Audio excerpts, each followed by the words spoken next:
नमस्ते जी। जनक नंदिनी ज्योतिष में आप सभी का स्वागत है। शनि के स्थान परिवर्तन के हिसाब से जन्म राशि के अनुसार क्या परिणाम मिलने वाले हैं अगले एक साल में, उसका वर्णन की श्रृंखला में यह तीसरी वीडियो होगी। इसमें सबसे पहले तुला राशि को क्या परिणाम मिलेंगे उसका वर्णन किया जाएगा।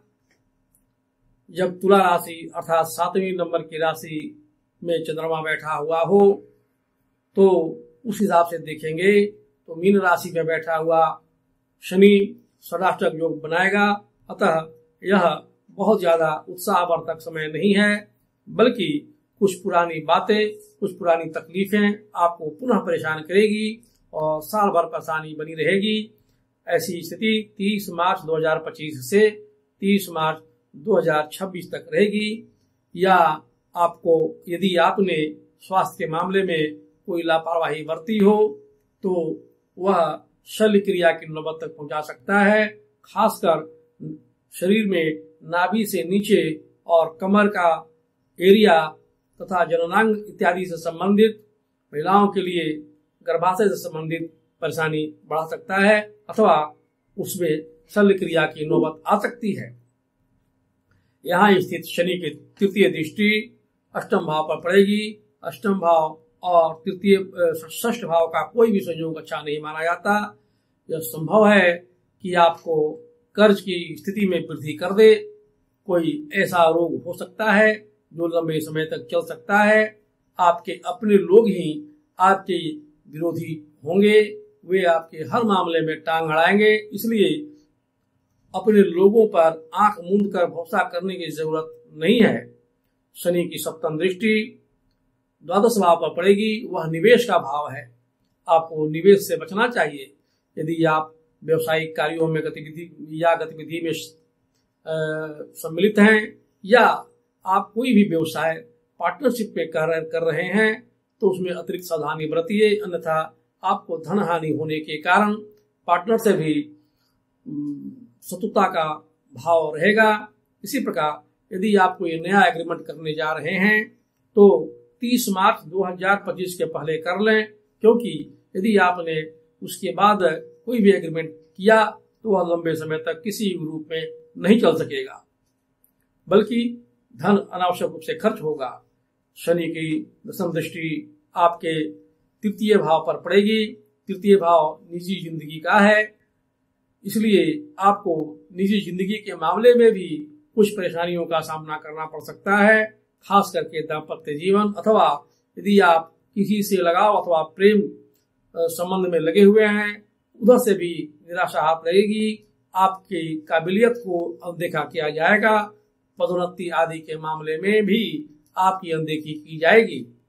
शनि षष्ठ भाव में होने के कारण एक सबसे अच्छा परिणाम यह देगा कि कोई भी विरोधी, कोई भी शत्रु, चाहे वह नाम में, धन में, पद में कितना ही बड़ा क्यों न हो, आपका कुछ नहीं बिगाड़ सकेगा। बल्कि यदि वह आपसे उलझता है अथवा आपको उसके लिए प्रेरित करता है दुश्मनी के लिए, तो आप उसका समूल नाश कर देने में सक्षम हैं।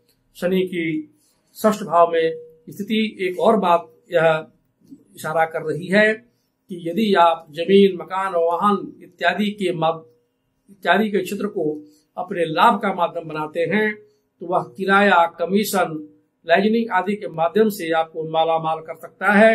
अतः तुला राशि वालों के लिए बहुत अच्छा तो साबित नहीं होगा, लेकिन थोड़ी सी अगर सावधानी बरती जाए या जल्दबाजी न की जाए तो यह ज्यादा परेशान नहीं करेगा। 8वीं राशि है वृश्चिक राशि।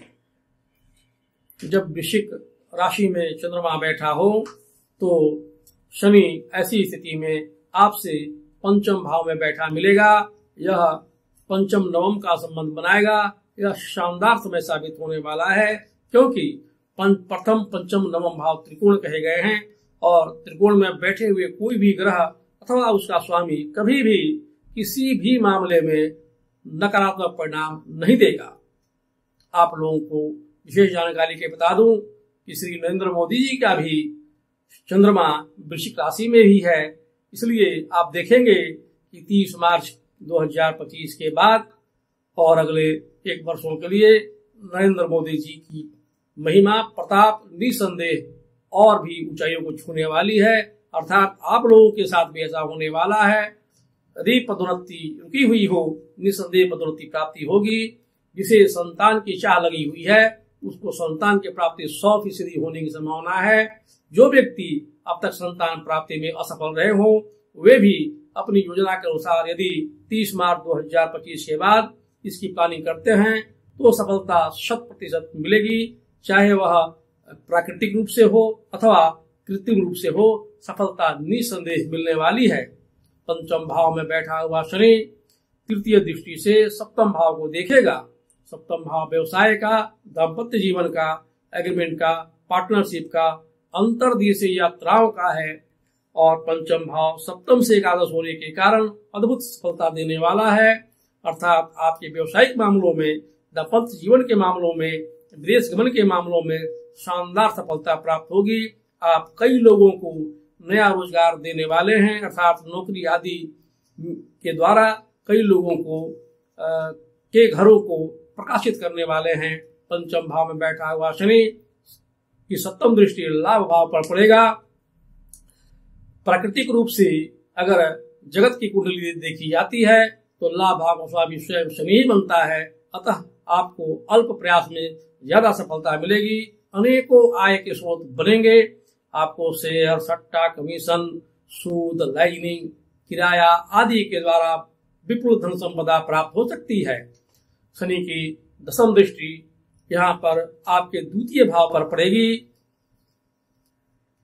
द्वितीय भाव धन, धनागमन, अचल संपत्ति, धन संचय, परिवार, कुटुंब आदि का है। शासन सत्ता का शीर्ष केंद्र है। जो व्यक्ति राजनीति में है उसके लिए शानदार समय साबित होने वाला है। इसके अलावा भी धन आदि के मामलों में भी अद्भुत सफलता मिलेगी। तात्पर्य यह है कि वृश्चिक राशि वालों के लिए यह अगला साल असाधारण सफलता, पद, प्रतिष्ठा, मान, सम्मान, ख्याति, संतान आदि को सुख को देने वाला साबित होगा। अगली राशि पड़ेगी वह है धनु राशि। जब धनु राशि पहले स्थान पर हो तो मीन राशि चतुर्थ भाव में पड़ती है। यह पुनः 1, 4, 7, 10 अर्थात केंद्रीय प्रभाव डालता है। यह अच्छा नहीं माना जाता। चतुर्थ राशि में बैठा हुआ शनि आपके शत्रुओं में वृद्धि करेगा। यदि आप कमर से नीचे से संबंधित किसी रोग के कारण परेशान हो तो उसमें शल्य क्रिया की नौबत आ सकती है। स्लिप डिस्क या कमर में चोट लगने आदि की घटनाएं हो सकती है। इसलिए आपको जल्दीबाजी में या अचानक उठने की कोशिश नहीं करनी चाहिए। दौड़ते समय या तेज चलते समय भी आपको इस बात का ख्याल रखना चाहिए कि कहीं आपका पांव ऊंचे नीचे जगहों पर न पड़ जाए, क्योंकि शनि लंगड़ा ग्रह है। अतः चलने में थोड़ी सी भी असावधानी आपको भी लंगड़ा बना सकता है। इसी तरह से आपके घरेलू अर्थात परिवार या कुटुंब के लोग ही आपके दुश्मन बनना शुरू हो जाएंगे। वह भी अकारण होंगे। यदि आप सरकारी नौकरी में हैं या सरकारी कार्य क्षेत्र से जुड़े हुए व्यवसाय भी करते हो, जैसे ठेकेदारी आदि करते हो, तो आपको परेशानी हो सकती है। नौकरी वालों की पदोन्नति में देरी हो सकती है। इनसे जूनियर आगे बढ़ सकते हैं। ये जहां है वहीं रह सकते हैं। अगर व्यापार कर रहे हैं तो आपका बिल फंसा रहेगा, जल्दबाजी में नहीं निकलेगा, तो इस तरह आपको परेशान कर सकता है। जो राजनीति में भी हैं उन्हें यदि इसमें उम्मीद है कि मैं बहुत अच्छा करूंगा तो वे इस दौरान तो अच्छा नहीं कर सकते। अतः यदि ऐसी परिस्थिति आती है तो उनको निराश नहीं होना चाहिए, क्योंकि 1 साल के लिए भाग्य ने यही लिख रखा है। शनि की दशम दृष्टि परिवार, धन, संचय आदि भाव पर होने के कारण उसमें भी थोड़ी कमी करेगा। आपको अचल संपत्ति में निवेश इस समय रोक देना चाहिए। दूसरा भाव कच्चा धन अर्थात घूस का, कमीशन का इत्यादि का है, जिसका हिसाब किताब न हो वैसे धन आपके डूब जाएंगे। इसलिए अगर आपके पास में कच्चा धन हो, उसका हिसाब किताब न हो या आप काला धन हो, तो वह दूसरे को देते हैं कि बच जाएगा तो न बचेगा। इस मामले में भी आपको थोड़ी सावधानी बरतनी चाहिए। इसके लिए सरल उपाय यह है कि आप अपने उम्र दराज परिवार के लोगों अथवा रिश्तेदारों को यथाशक्ति भरपूर मदद करें। इससे धन हानि वगैरह से बचे रहने की संभावना बहुत ज्यादा बढ़ जाएगी।